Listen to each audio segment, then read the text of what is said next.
Hello. Hello sir, আপনি অর্ণব চক্রবর্তী বলছেন?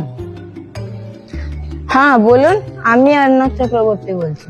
Sir, আমি জিও কোম্পানির দিক থেকে বলছি, আপনার ফোনের রিচার্জ খতম হয়ে গেছে।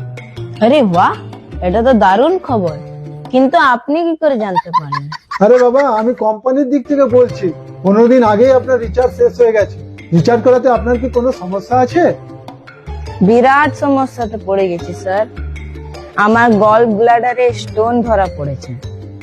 ডক্টর সাহেব বলেছেন কি অপারেশন করে গল ব্লাডারটা বার করে দেবেন।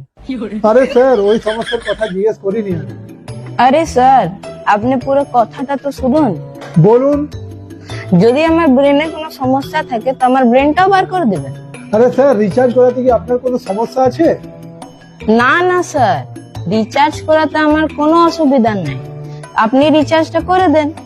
স্যার, আমি রিচার্জ করাবো না, রিচার্জ আপনাকেই করাতে হবে। আরে স্যার, রিচার্জ যদি আমাকে করাতে হয় তা আপনি কেন বলছেন?